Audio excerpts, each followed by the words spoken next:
fellow who is going to lead this discussion today, Dr. Kelly Turkington, is unable to be with us. He has a barley meeting in Calgary, but he'll be here tomorrow and Thursday. Many of you know Kelly. He's a research scientist with Agriculture and Agri-Food Canada at Lacombe and has worked for many years on diseases of wheat and barley.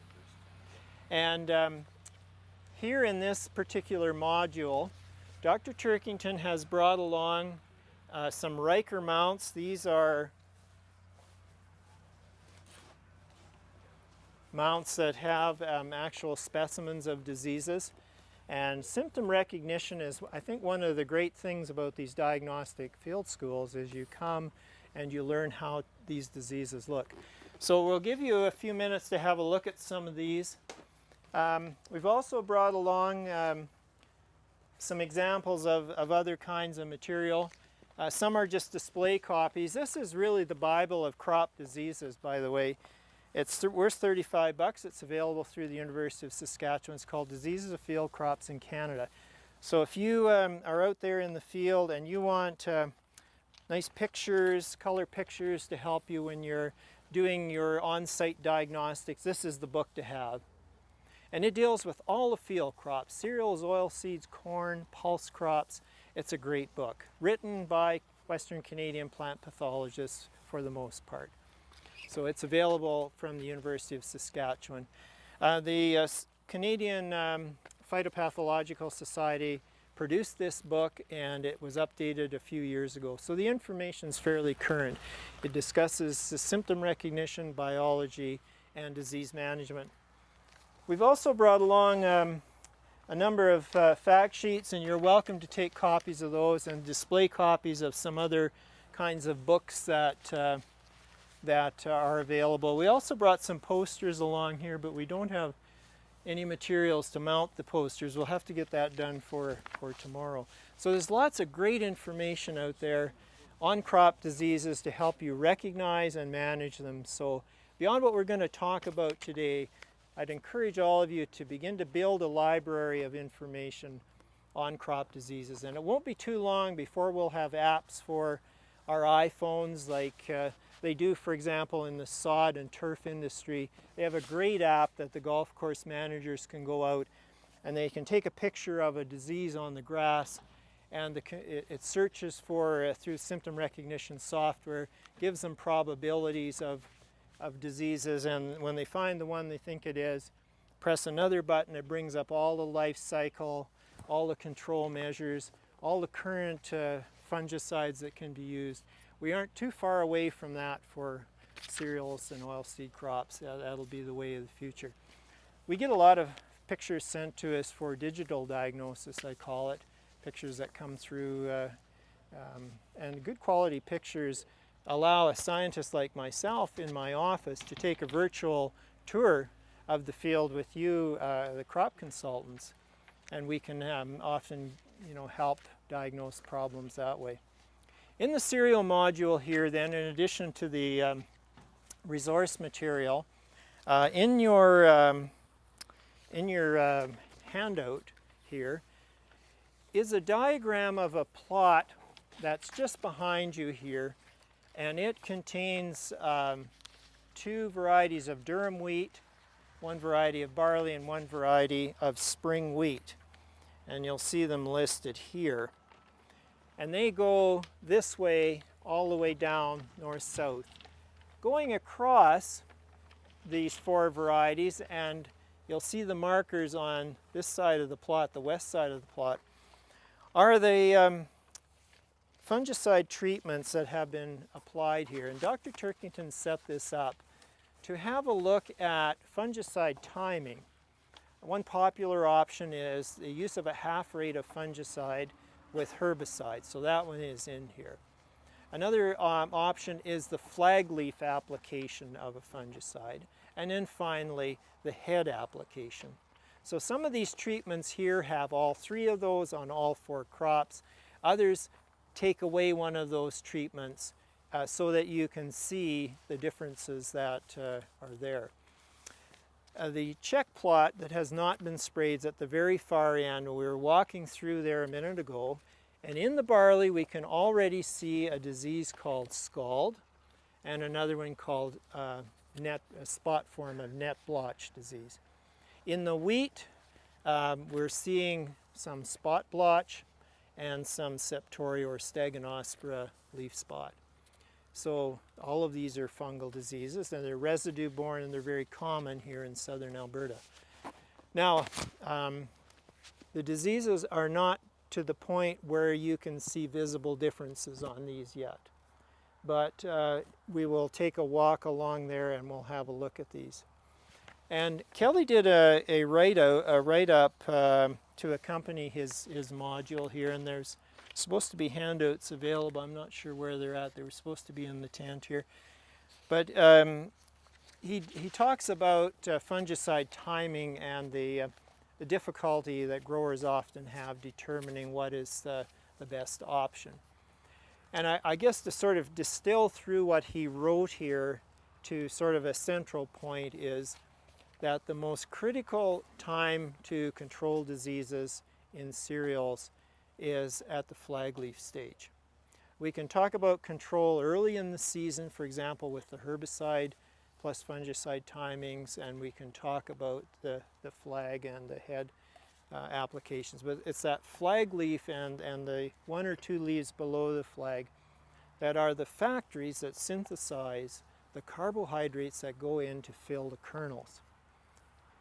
By the time the heads form, many of the lower leaves are shaded by the weight of the canopy, and they're not contributing a whole lot to the net photosynthesis in the plant, but the flag and flag -1 leaves certainly are, and those need to be protected.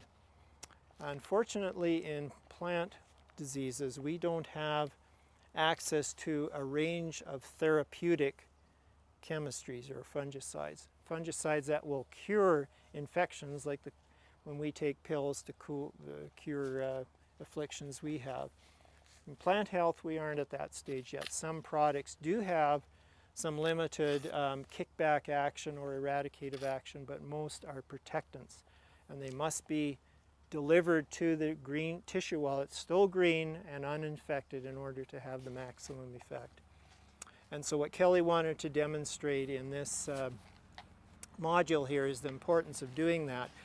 The head treatments are specifically targeted at Fusarium head blight, which is a disease that has really taken hold here in southern Alberta, and it is the Fusarium Graminearum, the most aggressive form of Fusarium, occurs throughout southern Alberta.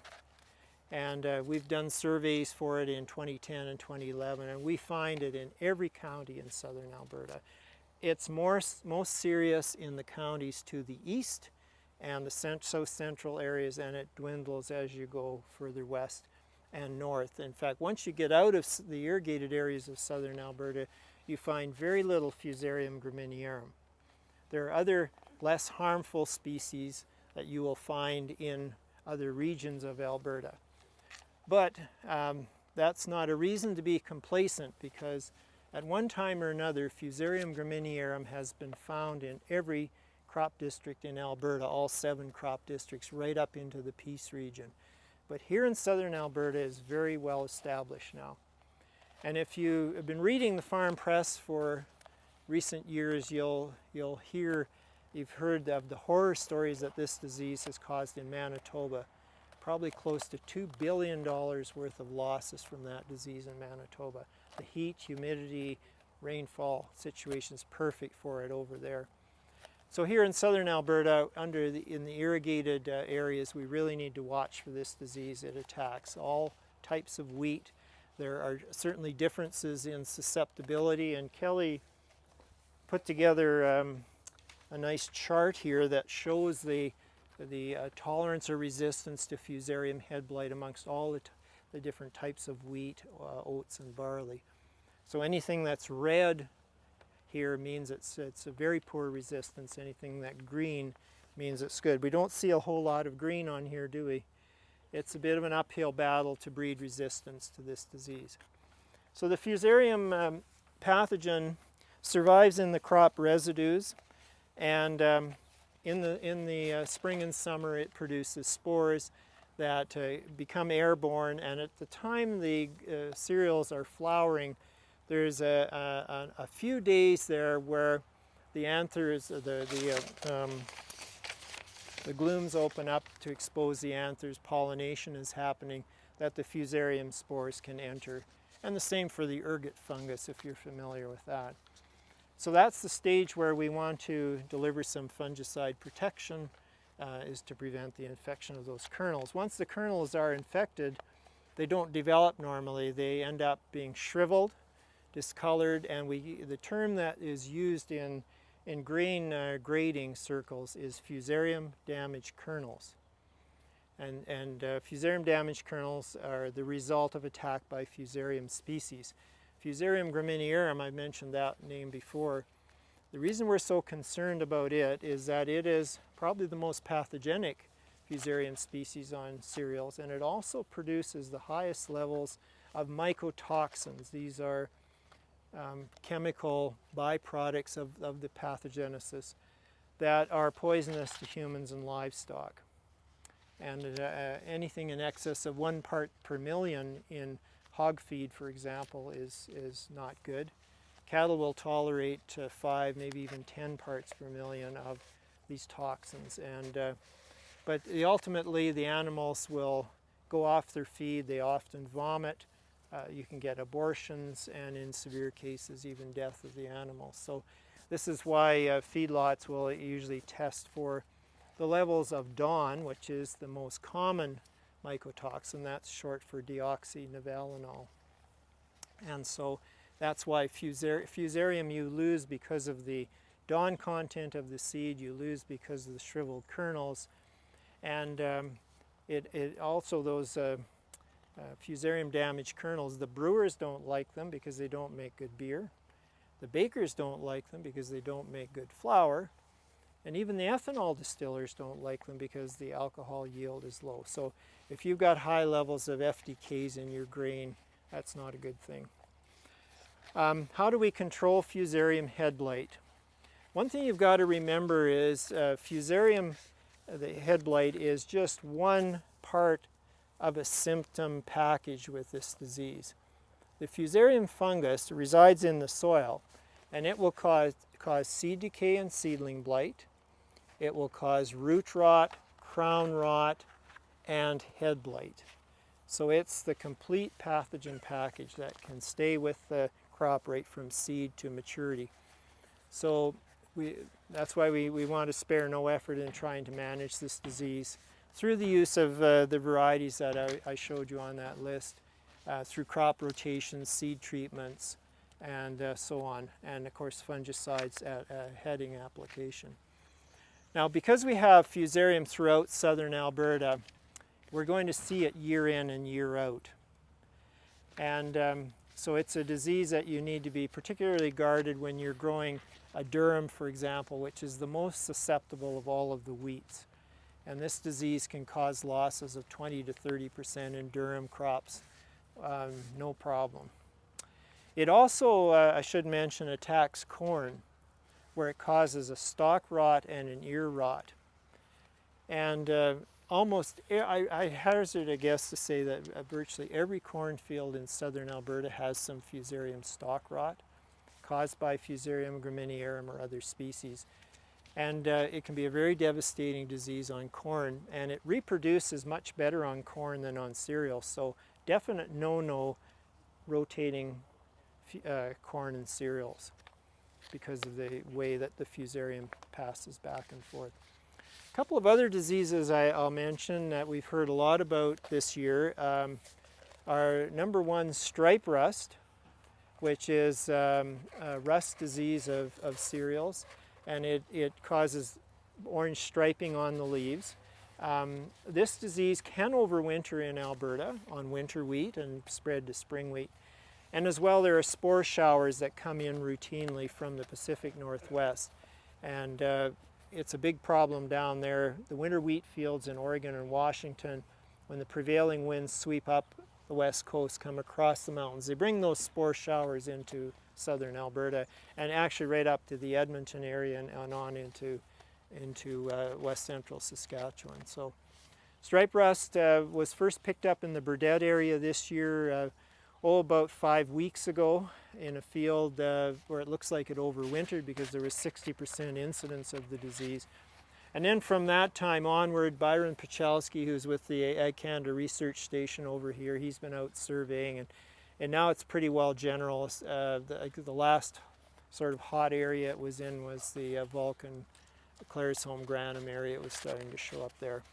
So it's a very aggressive rust. It destroys a lot of the leaf tissue and leads to reduced yields. It can be sprayed for. You've got to spray as soon as you see any symptoms on the plant. These little orange pustules can move very fast in the crop, and if you're too late, you're not going to control it.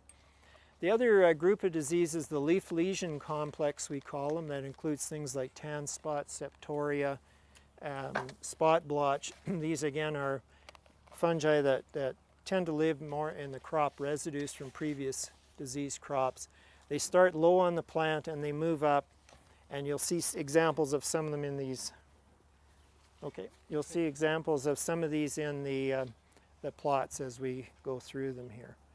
And those diseases, once they get up onto the flag leaf, the flag -1, they cause a lot of damage and reduce the photosynthetic area, which reduces yield and quality. And on durum, when the tan spot organism gets onto the seed, it causes a disease called red smudge, a pinkish discoloration.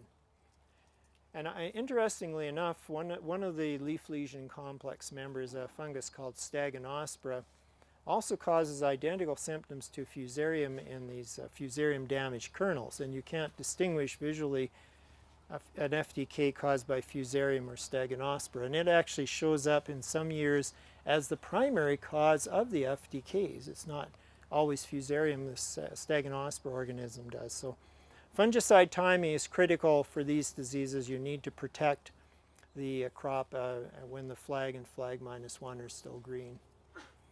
So well, I think what we'll do now is we'll take a walk down the side of the serial demo, and we'll answer any questions you might have, and then we'll maybe give you just a minute or so to quickly look in the tent, or if you would sooner look in the tent than go down the plots, that's fine, and then we'll head over to the pulse tent there. Would you mind commenting what you think what this would be?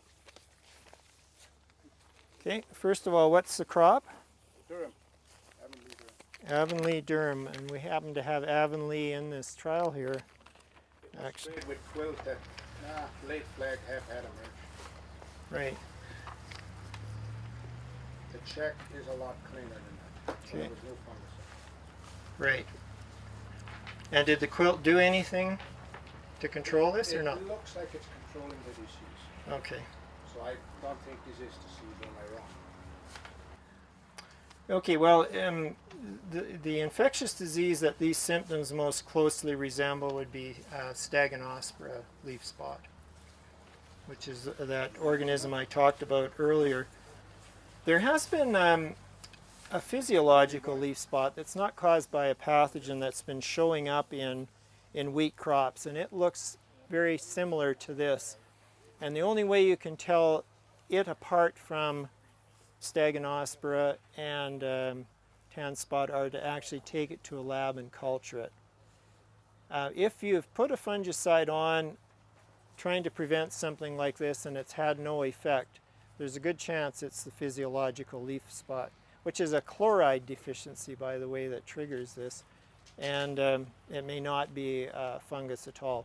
So what I would do in this case to determine what this is caused by is take this back to the lab. We put it in, lay it on a damp paper towel inside of a plastic bag that we'd blow it up like a little balloon to create a little humid chamber, and in about 5 to 7 days we'll see the spores or the fruiting structures of either the Staganospora organism or the tan spot organism, and that would give us a diagnosis. If we don't see that, it either means that it's physiological leaf spot or that the fungicide application has killed the pathogen. So then we might have to do another type of test to determine that, but that's what we would do. Now, well, what I've so far the callback we got on it is it's physiological leaf spot. Physiological, okay. At least that's what Syngenta's saying, because they Yeah. want to save their back. Well, you know, that's possible. Although usually with surfactant burns, they're very distinctive spots, or you'll get the tips of the leaves dying back. You'll see this has more of a pattern like a fungal leaf spot would. You've got spots of different sizes and ages here and different development. And the physiological leaf spot, we first heard about it about a month ago, Manitoba, they were picking it up there, and then we heard some reports from Saskatchewan, and some people think they're seeing it here too. And as I say, they attribute it to chloride deficiency, but I don't know anybody who's really doing much work on this here in Alberta yet. What do we know about it as far as yield reduction? What do you know? Well, if this was the flag leaf, or the flag -1, there probably will be some yield reduction there for sure.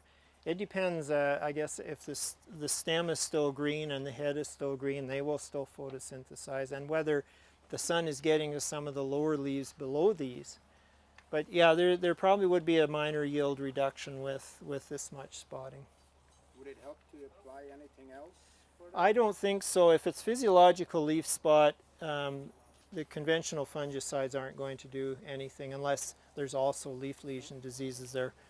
And the chloride applications, those have to be done at seeding. I don't think they can be post-applied. Sprayed barley the same day with the fungicide right beside it. Yep. It looks good. Didn't Yeah. it? It's physiological leaf spot, mostly a problem on wheat. Yeah. Good, thanks for bringing that along. The only problem, we've got the same problem where there's no quilt applied. Yeah. It's not there. Where you applied quilt, it's there. Yeah. I've heard a couple of reports this spring of some of the strobel urine type fungicides with perceived disease issues being worse after the crop sprayed than before. And that's something that definitely needs looked into, because it could indicate a couple of things. One is that leaf spot is the physiological leaf spot, which the fungicide wouldn't control in any case. A more alarming concern would be that the fungus, if it is a fungal disease, has some resistance to quilt. That would be a big concern if that was the case. But as I say, when Dr. Turkington is here tomorrow, something we want to chat with him about, whether we've seen quite a bit of this year, and it's probably something somebody ought to look into. He's our primary cereal researcher here in Alberta, and if anyone could take this on, it would probably be him. He's not going to be here today. No, he's in Calgary at a barley meeting. Yeah.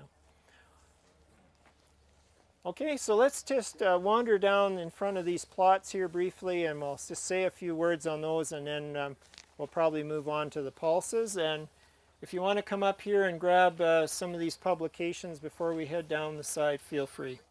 Okay, so if you hold your book kind of like this,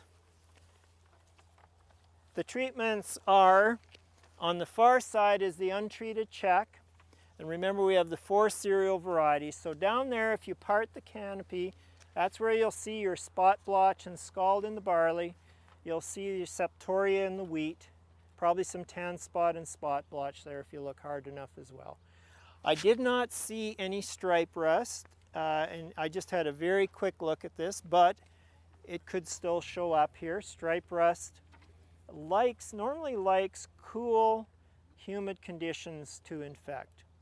And in fact, as the temperatures ramp up into this range, that discourages stripe rust infection. However, you got to remember that deeper down in the canopy, it's not as hot as it is here. It's cooler.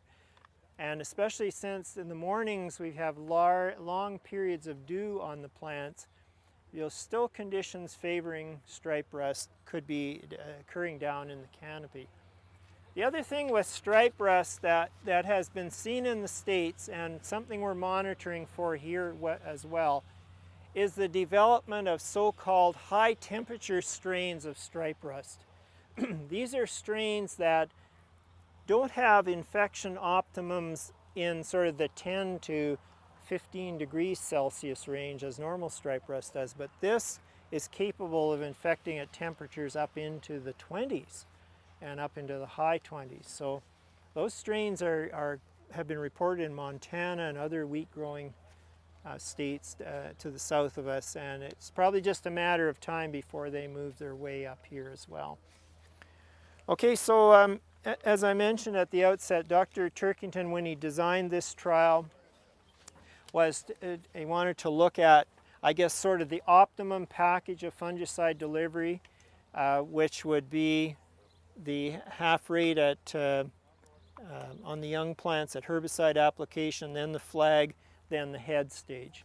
So that would be the maximum application. Now, in his article, which we'll make sure we get some copies of that, they've done some work on this herbicide timing with fungicides, and really haven't found that it provides a return to the producers in their small plot trials. I guess it's something that as a producer you want to try to be satisfied that it's working for you, but in his trials they found they really usually didn't have a high enough disease pressure at the early stages for the fungicide to perform optimally. Your money was far better, and time far better directed to protecting the flag and the flag -1, so putting your full rate applications on at flag leaf stage. The other concern that he expressed about the herbicide plus half rate fungicide option was the possibility of encouraging the development or selection for resistant strains of the fungus, fungicide resistant strains, because the half rate may be sublethal. In other words, may not kill the fungus, but rather encourage the development of resistant strains. So there's no hard evidence for that as yet, but we know with other diseases that has happened, the development of resistant strains. For example, to the ascochyta in chickpeas, it's resistant to some of the strobilurin chemistries. What about using a different family of fungicides? Yeah, that's a good, Will makes a good point there. Fungicides are just like herbicides, they're in different groupings. I brought along a nice chart, I have it in my truck, that shows the table of fungicides and all the different groups. And if you look in your blue book, you'll see in the corner of the label, it'll say Group M, which means a multi-site fungicide, or Group 4 or Group 5. So we, just like with our herbicides, we want to rotate those groups. Otherwise, you run the risk through repeated use of building up resistant strains. Then you've lost that product. You'll also see more and more of the companies now going to tank mixes of fungicides like Headline Duo, a mixture of 2 products, Prozero, a mixture of 2 products, Quilt, a mixture of 2 products. So they're trying to get around stacking the cards against the pathogen, because many of these newer chemistries are site-specific. They only attack one part of the metabolic cycle of the pathogen. And as soon as it evolves a resistance mechanism or a bypass mechanism, the fungicide no longer controls it. I noticed that wasn't done in this trial, like the ones with multiple applications, it was the same product used 2 or 3 Yes, and that I think was done more for the sake of simplicity, and because this was just meant to be a demonstration. They chose one of the newer types of fungicides, Prozero, which is very popular, and Tilt, of course, is the one that's most often used with the herbicide. So they just more or less took the 2 of the commonly used ones and tried them here. There's Okay. only one problem with, let's say, if a guy's using half-rate Tilt to Yep. switch it to another group next year. The strobes especially, they are really hot with the chemical. Yes. They're not safe to use. Well, Yeah. Tilt you can mix with That's right. There's another consideration is tank mixes. The PMRA will allow tank mixes of different chemistries as long as they're registered on those specific crops. But what you don't know, of course, is how those chemistries interact with one another.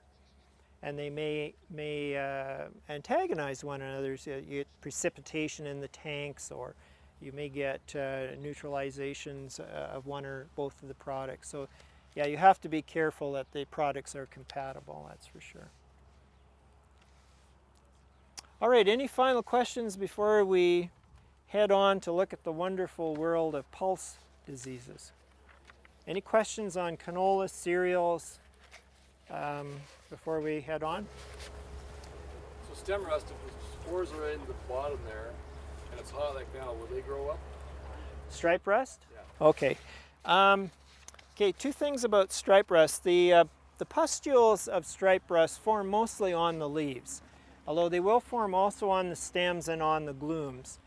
And the rust needs wind to strip the spores and to move them around. So the lower in the canopy the infection is, the less likely the spores are to become airborne. It's usually in the upper half of the canopy where most of the spores are stripped and moved out. But the stripe rust does grow systemically within the plant system. So it can move around the plant independent of the physical movement of the spores. So it will actually go right up into the heads, and you'll often see it in the glooms. If you peel back the glooms, you'll see on the inside the stripe rust spores are forming on the inside, and they'll get onto the bran, and they will cause some, may cause some bran shriveling as well. Okay, any other questions? All right, we are going to head over to that big tent by the John Deere tractor there, and Dr. Mike Harding is going to talk to us about pulse diseases. Thank you very much for joining us today. Thanks.